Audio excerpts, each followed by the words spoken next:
Carita de Dios, cielito lleno de estrellas, luz de América. Hoy quería decirte cosas bellas, pero te vi sola y distante. ¡Ánimo! Que siempre te levantas y sales adelante. Eres luz de América. Y cuando hemos tenido que defenderte, somos luz contigo. Hoy más que nunca renaces. Este verano en Quito, unidos, somos paz. Gracias por informarse a través de Ecuador en Contacto. Continuamos y ahora saludamos a Joaquín Martínez, activista ambiental e integrante del Frente Cultural Arenga, con quien hablaremos de los resultados de la consulta popular que buscaba detener las actividades en el bloque 43 del Yasuní. Señor Martínez, qué gusto es tenerlo en este espacio. Bienvenido a los medios comunitarios de Corape. Buenos días. Muy buenos días, muchas gracias por darnos la oportunidad de compartir con la audiencia. Muy buenos días a usted y muy buenos días también a todas y todos quienes nos están viendo por las distintas redes y nos están escuchando en la radio. Agradecemos por su tiempo para nosotros. Con más del 58%, el sí se impuso en la consulta por el Yasuní. ¿Cómo recibieron estos resultados ustedes que también han estado pendientes de esta lucha del colectivo Yasunidos que ha impulsado la consulta durante años? Pues con muchísima alegría. La verdad esperábamos que sí se pueda ganar el sí, pero los resultados nos han dado una linda lección de cómo el Ecuador tiene conciencia ambiental y sí desean un cambio de la matriz energética y de la matriz productiva. Entonces, los resultados son muy satisfactorios. Pensamos que podía ser un poco más, pero dado el muy corto tiempo que tuvimos para hacer la campaña y para hacer difusión en información, y dada también la contracampaña que estábamos recibiendo, una campaña muy fuerte de desinformación, pues creemos que ese 58% es bastante representativo y muy bueno. Aquí en Cuenca tuvimos un casi 68% en cambio de la población que votó sí al Yasuní, lo cual nos da mucho gusto, la verdad. Y una vez que ganó el sí, ¿qué más sigue? ¿Cuál es el siguiente paso también para las personas que nos están viendo y nos están escuchando conozcan? Pues, como hemos visto en las últimas horas, el día de ayer y el día de antes de ayer, han habido varios pronunciamientos por parte de las autoridades del país, ¿no? Desde el mismo presidente de la República hasta el ministro de Energía y Minas, diciendo que no van a acatar la consulta popular. Se están amparando en formas que son un poco diríamos, unos resquicios, unos huecos que hay en las leyes a veces para poder valerse de eso, para decir que no van a acatar la consulta popular. Entonces, en ese caso, nosotros como colectivos que hemos apoyado la campaña por el sí, pues en este caso continuaremos con la vigilancia y con actividades colectivas para presionar al gobierno central para que se cumpla la voluntad popular. Creemos que es un poco grave que habiendo ganado con el 58% la consulta popular, el presidente de la República diga que no va a hacer caso de la voluntad popular, que simplemente no va a hacer caso de la consulta y que van a continuar con la explotación en el Yasuní. Y esto es bastante grave porque una buena parte de la población del Ecuador no solamente que no quiere que se explote el Yasuní, eso es importante analizarlo, la consulta no solamente fue para que se haga un pare en la producción de petróleo en el Parque Nacional Yasuní y en el bloque conocido como el ITT, sino también para que el Ecuador empiece una transición postpetrolera, empiece una discusión académica, una discusión política, económica, de qué va a hacer Ecuador cuando se termine el petróleo. Según las proyecciones, en 30 años, 40 años ya no vamos a tener petróleo. Así que este discurso de que Ecuador va a desarrollarse gracias al petróleo, pues ya no va a tener más cabida, ya no va a ser lógico porque no va a haber petróleo. Entonces, la victoria del sí al Yasuní en la consulta popular fue para que se empiece a pensar en un Ecuador postpetrolero, para que empecemos a pensar en otras formas de energía y en otras formas de ingresos económicos para el Estado ecuatoriano. Señor Martínez, en este caso usted ha hecho referencia frente a pronunciamientos que han venido desde el gobierno y nosotros también quisiéramos conocer cuánto es el tiempo que en este caso tiene el gobierno para detener estas actividades extractivistas en el Yasuní, para desmantelar las instalaciones en el Yasuní. Según la Corte Constitucional, una vez que se ha ganado la consulta popular, la Corte tiene que hacer el dictamen y notificar a Petroecuador y al gobierno central, y tendrían aproximadamente un año para detener totalmente las actividades petroleras en el bloque ITT. Hay ciertas estructuras, por ejemplo el oleoducto, que por su forma y por cómo están dispuestos en la tierra, y sabemos que el oleoducto son grandes tubos que se ponen sobre la tierra o debajo de la tierra durante varios kilómetros, ¿no? Entonces, estas estructuras van a tomar un poco más de tiempo en ser retiradas, pero la extracción de petróleo tiene que detenerse máximo en un año desde que sea notificada Petroecuador a través de la Corte Constitucional.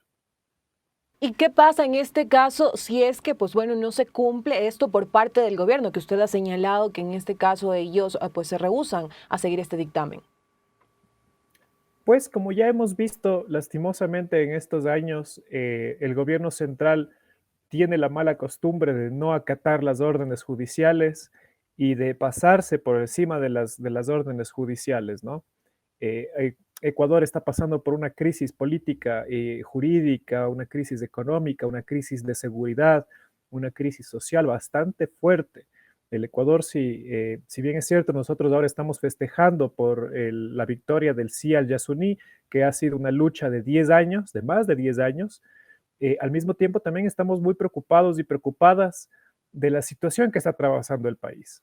Y en estos años hemos visto que tanto el gobierno de Guillermo Lasso como el gobierno de Lenín Moreno, el anterior gobierno, tenían esta pésima costumbre realmente de pasarse por encima de las leyes nacionales y las leyes internacionales en el caso del respeto de los derechos humanos.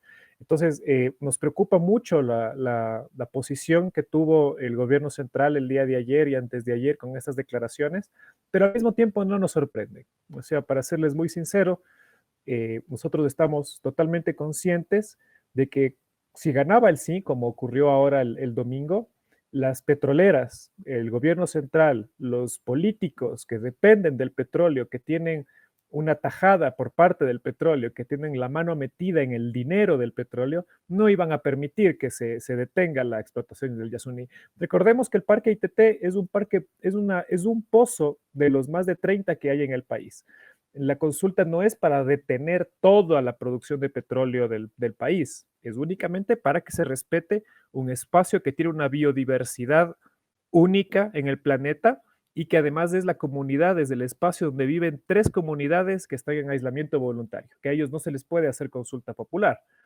Sin embargo, ellos tienen derechos humanos y tienen derecho a tener un espacio saludable y una vida digna. Sin embargo, la resolución y la posición del gobierno central pues nos obliga a nosotros a tener una posición en cambio de vigilancia y también de acción. No podemos quedarnos de brazos cruzados frente a las declaraciones del señor presidente y tampoco del ministro de Energía, y tenemos que empezar a exigir que se cumpla lo que se dispuso el día domingo cuando se ganó el sí en las elecciones. Ahora las actividades primordiales que tenemos primero es hacer el llamado a la comunidad internacional, disculpen, hacer un llamado a la comunidad internacional porque ya hay varias agencias internacionales, incluso estados de otros países, que están a la expectativa de qué va a ocurrir en el Ecuador. El Ecuador con esto de la consulta popular realmente se puso en la palestra. Somos pioneros en todo el mundo. Esto es muy importante que quienes nos escuchan y quienes nos están viendo por las redes nos sintamos orgullosos, la verdad, de que el Ecuador sea pionero en esta iniciativa de dejar el petróleo bajo tierra. Y ahora, como digo, hay muchas instituciones y estados, gobernantes, eh, organizaciones de distinta índole que están a la expectativa y van a estar vigilantes de que se cumpla lo que dispuso el pueblo ecuatoriano el 20 de agosto. Entonces nosotros ahora nuestro trabajo va a ser vigilancia constante y exigir que se cumpla la ley, porque no es posible que se haga una consulta popular, que gane la consulta popular y que después del gobierno diga, bueno, igual no les voy a hacer caso. Eso no, simplemente es algo absurdo, ¿no? Es un autoritarismo que demuestra el gobierno central que no lo podemos permitir. Señor Martínez, y en este caso también consultarle, usted hace poco hacía mención a la campaña que ustedes realizaron, los colectivos que en este caso buscaban el sí en la consulta sobre el Yasuní. En esta campaña que le hicieron a nivel nacional, ¿cuáles fueron también los puntos que ustedes pudieron identificar frente a temas ambientales en el país, frente a este conocimiento de la biodiversidad existente en el país por parte de nosotros los ecuatorianos? Pues Ecuador tiene una biodiversidad riquísima, tanto en el Yasuní. El Yasuní es muy especial porque es un lugar muy especial, ¿no? Que esto ya lo hicieron muchos estudios científicos de varias partes del mundo e instituciones. Pero sin embargo, si nosotros hemos tenido la oportunidad de pasear por este precioso país, hemos visto que hay una belleza lindísima. El Chocó andino al norte de Quito fue también importante. La victoria, como sabemos, en Quito, en cambio, ganó con más del 68% de la votación quiteña y de Pichincha. Quisieron proteger y declarar a Quito como libre de minería metálica. Sin embargo, espero que hayamos tenido la oportunidad, quienes escuchan el programa, quienes nos están viendo, de haber paseado por el Ecuador. Realmente tenemos una riqueza y una belleza geográfica que es única. En pocas horas podemos bajar al oriente, quienes vivimos en la sierra, ¿no? En unas horas podemos bajar al oriente o podemos irnos hacia el otro lado de la cordillera y bajar hacia la costa, y en cada lugar podemos encontrar lugares preciosos, tanto los parques nacionales, que son reservas específicas, pero también otros lugares, ¿no? No sé si conocemos bancos en el oriente, el Tena, Macas, Misaguayí, que está cerca del Tena también, y hacia la costa tenemos el Parque Nacional Machalilla en Manabí, las playas manabitas, Guayaquil, de Guayas, de Santa Elena y de Esmeraldas. Son lugares hermosísimos, son lugares preciosos en donde la producción, la industrialización no ha llegado todavía, pero sí se evidencia que hay una fuerte contaminación. No podemos olvidarnos del derrame de petróleo que hubo hace algunas pocas semanas nomás en el playa de Las Palmas, en Esmeraldas, y la playa quedó totalmente destruida, ¿no? Ya. Señor Martínez, y también consultarle en este caso, usted habló de una vigilancia constante para que se les respeten los resultados de la consulta sobre el Yasuní. ¿Cuántos colectivos están unidos para esta misión, para estar vigilantes a nivel nacional de que en efecto se cumpla? Uy, hay varios, hay muchísimos colectivos, mi estimada. Sabe que el día lunes tuvimos una rueda de prensa en la ciudad de Quito y en total hubieron 24 vocerías de 24 distintas organizaciones. Y están tanto las organizaciones civiles juveniles, como por ejemplo Yasuní Vive, Yasuní Resiste, que están en la ciudad de Guayaquil.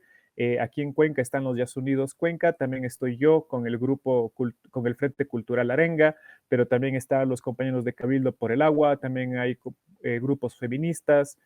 Esto por parte de las organizaciones civiles, como le comento, pero también había organizaciones de la comunidad indígena, de los pueblos y nacionalidades indígenas. En la rueda de prensa se evidenció, estuvo Leonidas Diza, presidente de la CONAIE, estuvo la compañera vicepresidenta de la Ecuarunari, estuvieron representantes de las asociaciones Nahue, que es una organización del oriente ecuatoriano compuesta por nacionalidades guaranis. Estuvieron compañeros de las nacionalidades del centro y del norte del país, de la sierra ecuatoriana.